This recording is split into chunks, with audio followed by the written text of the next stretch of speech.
Ok tout le monde, donc dans cette vidéo on va voir un peu pour une production maximale en culture indoor. Donc là on pense plus économie d'électricité, économie d'argent, là on veut vraiment produire un max. Donc au niveau de la chambre de culture sur cette gamme là, ce que j'ai pris c'est une 150 x 150 sur 200. Donc 1m50 sur 1m50 sur 2 mètres de haut. Donc là c'est déjà une chambre de culture assez imposante. Au niveau de l'éclairage, j'ai pris un kit ballast HPS 600 watts. Moi, je serais plutôt parti sur du 1200 watts, mais ils avaient pas du 1200 watts, donc j'ai pris 600. Donc si vous trouvez du 1200, bah prenez du 1200, vous allez produire quand même plus, ça va consommer 2 fois plus. Mais du 600, c'est déjà pas mal. Ensuite, pour le kit filtre à charbon, donc c'est composé de l'extracteur, des gaines et des attaches, collier de serrage. Là, on est vraiment sur du bon matos, c'est du 360 mètres cubes par heure de filtration. Donc là, il y a vraiment, ça filtre bien l'air, pas d'odeur, rien.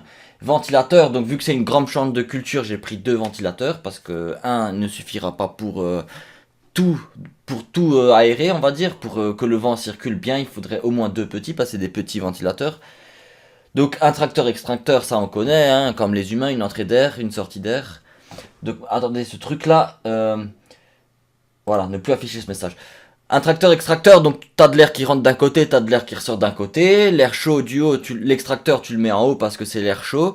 L'intracteur tu le mets en bas pour que l'air circule et puis que quand ça chauffe et que ça se remplit en... Eh ben ça sort, voilà. L'entrée en bas, la sortie en haut.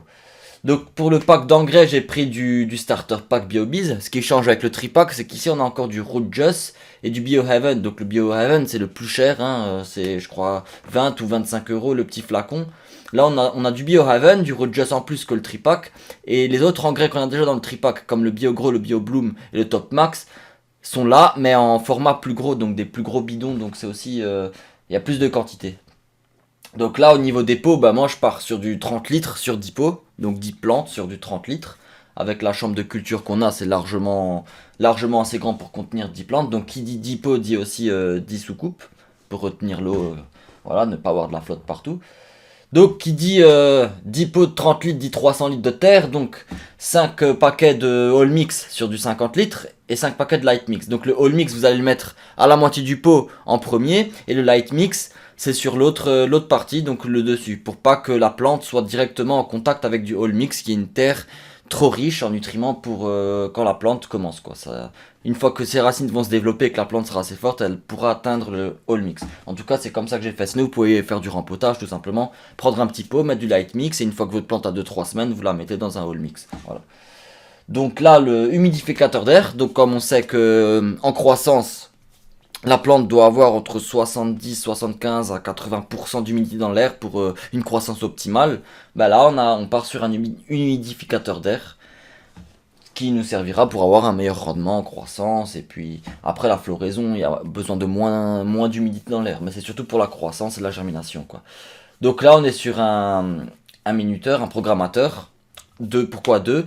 Bah, un pour les ventilateurs qu'on va mettre en 30-30 ou en 15-15.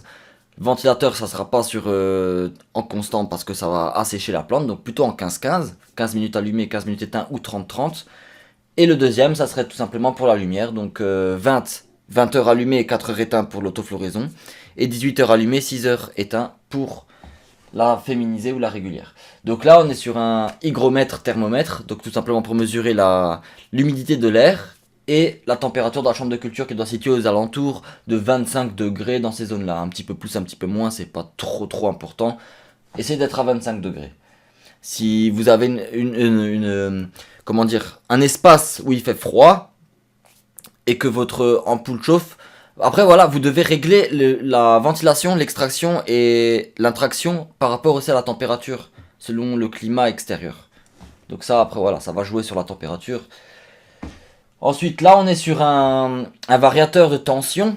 Et celui-là, il va être efficace dans le sens, soit vous voulez régler votre intraction-extraction d'air moins forte parce qu'elle fait trop de bruit, parce que vous n'avez pas besoin de les mettre à fond, hein, c'est fait pour du 190 mètres cubes par heure. Vous avez une chambre de culture de 2,25 mètres carrés, vous n'avez pas besoin de les mettre à fond. Donc voilà, ça va vous servir à régler la puissance, et ça sera notamment très utile en période de sèche, quand vous allez faire sécher vos plantes, parce que si vous faites venir trop d'air dans la chambre de culture, bah en fait ce qui va se passer c'est que l'extérieur des têtes, ils vont sécher très vite, et l'intérieur pas assez. Et le séchage, c'est vraiment quelque chose qui doit se faire doucement, progressivement, tranquillement. Donc vous mettez un petit peu d'air de l'entrée, de la sortie, vous réglez justement la puissance des ventilateurs.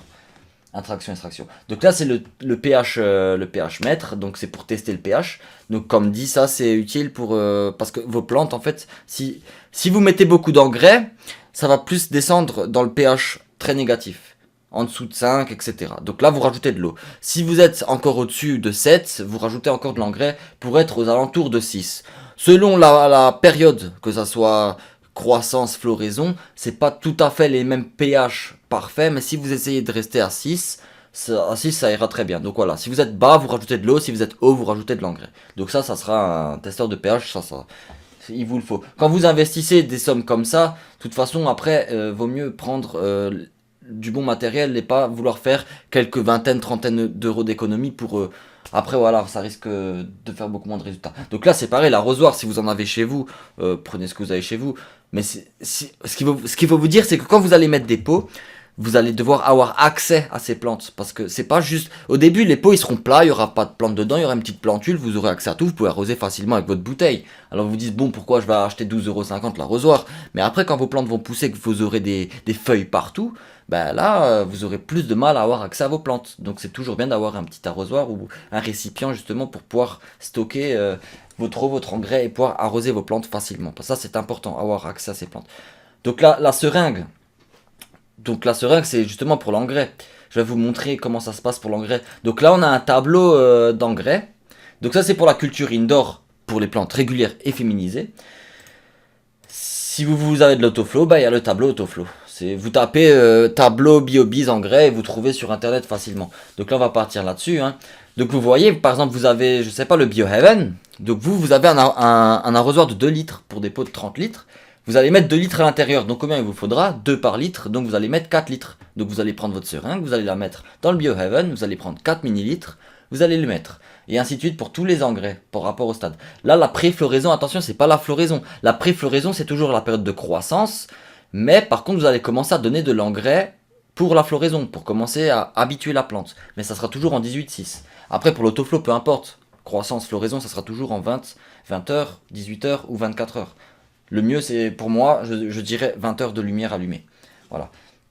Donc ça, c'est pour l'engrais. Vous avez votre tableau.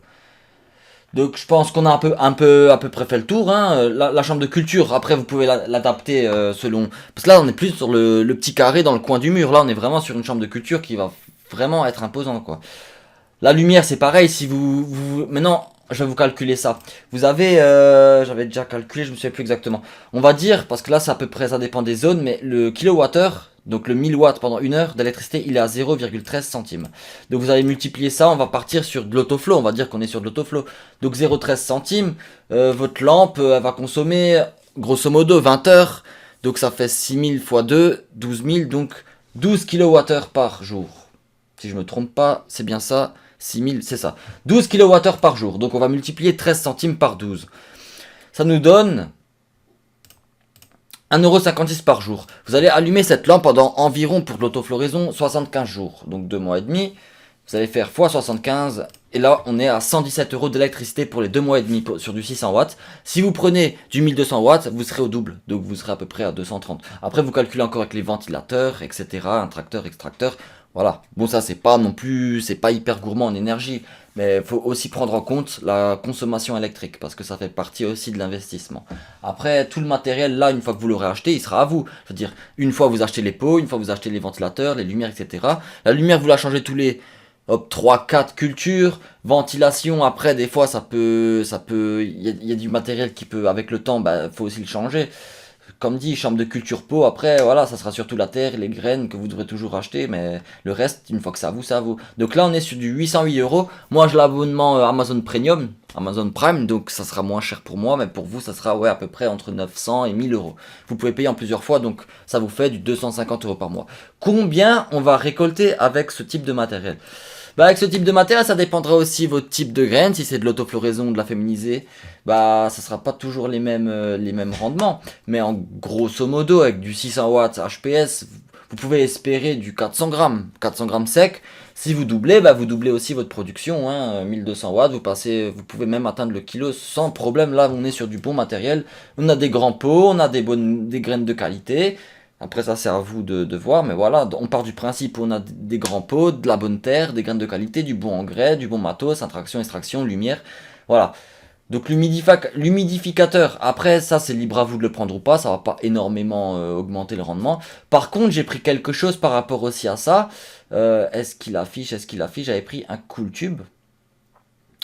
Ils l'ont pas affiché. En fait, le Cool Tube, c'est comment dire, la lampe là, c'est une lampe connectée à un ballast et en fait cette lampe là, elle chauffe énormément, elle chauffe vraiment énormément. Et comment dire, ça fait pas bon ménage en fait, l'humidité dans l'air et bah ce type de lampe, c'est pas du tout bon ménage. On devrait même les éteindre avant chaque arrosage. Et justement, j'ai pris un Cool Tube, c'est une espèce de tube en verre qu'on va placer à ce niveau-là. Et ça va isoler en fait ça va isoler la lampe de l'atmosphère de la chambre de culture. Donc ça sera relié à une gaine et à un extracteur d'air bien sûr pour refroidir. Et voilà, donc ça c'est ce qu'il vous faudra dans tous les cas. Si vous prenez l'humidificateur, il faudra aussi le Cool Tube, donc c'est à peu près une cinquantaine d'euros. Après c'est à voir parce que là ils ont mis un kit avec le réflecteur et le Cool Tube il est fourni avec le réflecteur. Donc là à la rigueur ce qu'il vous faudrait ce serait juste le ballast. Donc ça serait pas 50 euros le tout quoi. Vous serez à peu près, au lieu de payer 125, vous serez peut-être à 100 euros quoi. Mais c'est la sécurité avant tout, hein. Faut pas non plus que vous fassiez cramer la baraque, hein, parce que vous savez, si vous mélangez l'eau et les lumières, c'est pas top. Après j'ai regardé pour les LED, par contre les LED, ouais, sur du 600 watts, bah ça serait tout de suite beaucoup plus cher. Ça serait plus économique de prendre là pour cette puissance là du HPS. Les LED c'est encore un peu cher pour de la très haute puissance. Après, ça à vous de voir, hein, c'est aussi l'économie, hein, comme dit, c'est plus cher, mais au moins vous n'allez pas dépenser 300 euros de courant pour du 1200 watts, vous allez peut-être dépenser la moitié. Donc sur le long terme, sur 1 an, 2 ans, 3 ans, je sais pas combien de temps vous voulez faire ça, ça peut être utile. Maintenant, si on part du principe où vous prenez une 1200 watts, bah là, vous savez que vous faites ça avec de l'autofloraison, ça va vous prendre 2 mois et demi, plus le temps de sèche, 3 mois. Vous faites pousser pendant 3 mois par an, vous avez votre consommation à l'année. Donc inutile de faire ça toute l'année. Après voilà, c'est un choix aussi à faire. Si vous voulez moins de puissance, moins de dépenses immédiates, mais faire ça toute l'année, ou vraiment faire du gros lourd d'un coup et après être tranquille toute l'année quoi. Voilà, donc là on est sur du 808 euros pour mois. Et on a fait le tour de tout, hein. Donc si vous avez des questions comme d'habitude, n'hésitez pas à poser vos questions et puis je répondrai sans aucun souci. Allez, on se reverra très vite pour une prochaine vidéo.